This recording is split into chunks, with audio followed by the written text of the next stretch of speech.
Guys, ngeri banget nih guys, kiamat rokok itu makin nyata dan makin dekat loh. Dan ini ujung-ujungnya ya, jumlah orang stunting di Indonesia bisa jadi berkurang. Karena sekarang anak-anak Indonesia bakal makin sedikit nih paparan dia terhadap exposure polusi asap rokok itu. Nah ngerinya lagi ya, kiamat bisnis rokok ini lu bisa lihat karena makin banyak pengusaha rokok di Indonesia yang ganti bisnis. Bahkan salah satu pabrik rokok yang terbesar di Indonesia guys, mereka mau pindah bisnis ke bisnis susu. Weh, bagus tuh. Tadinya bikin orang stunting, sekarang malah bikin orang sehat, bergizi tinggi, IQ-nya bisa tambah maju lagi nih bangsa kita nih. So kok bisa guys, tadinya pindah dari bisnis yang cuan banyak, jualan racun, jualan rokok, terus pindah ke bisnis susu. Emangnya bisnis susu itu semenarik itu? Apakah bisnis susu itu bisnis triliunan guys? Jadi buat teman-teman yang belum tahu ya, di Indonesia ini ada 5 pabrik rokok terbesar lah. Ada Wismilak, ada Jarum, ada Gudang Garam, ada Sampurna, ada Bentul. Nah dari mereka ini salah satunya ternyata yang namanya Jarum itu, perusahaan rokok paling besar di Indonesia itu udah ekspor sampai ke 5 benua guys. Nah kalau lu pergi ke negara, misalnya lu pergi ke Australia, lu pergi ke Amerika, tuh pasti ketemu lah produknya Jarum. Tapi sebetulnya rokok itu bukan satu-satunya bisnis Jarum loh. Bahkan sampai sistem pembayaran lu tahu ada namanya Alto, bisnis perkebunan itu ada Jarum. Lu lihat ada orang jualan kulkas atau TV merek Polytron itu Jarum juga. Mola TV itu Jarum juga.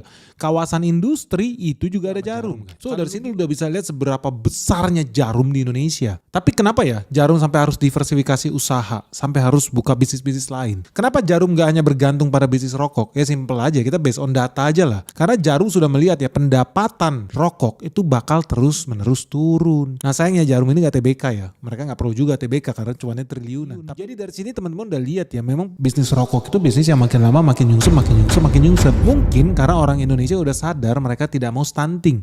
Mereka maunya badannya tinggi, sehat walafiat, IQ-nya bagus. Ya bagus lah, bangsa kita jadi bangsa yang lebih bener lah. Dan penurunan minat terhadap rokok, lu bisa lihat lah dari perkembangan saham-saham rokok nih dalam 5 tahun terakhir. Contoh Gudang Garam, dalam 5 tahun udah minus hampir 50%. Sampurna dalam 5 tahun yang sama juga udah minus lebih dari 40%. Makanya lu gak usah heran kalau Jarum itu switching ke bisnis baru. Bisnis apa? Peternakan sapi guys. Jadi sapi, lu jangan anggap remeh ya. Sapi ini ternyata bisnis yang gede. Kenapa? Ya karena perusahaan rokok besar di Indonesia aja pengen bisnis sapi. Dan gak skala kecil lagi, skala jumbo bro. Nah begitu besarnya ya rencana bisnis sapinya si Jarum ini. Mereka bahkan punya planning untuk punya sapi lebih dari 36.000 ekor sapi guys. Dan ini bagus banget, kenapa? Karena mereka mau bikin sistem yang terintegrasi dari hulu sampai hilir.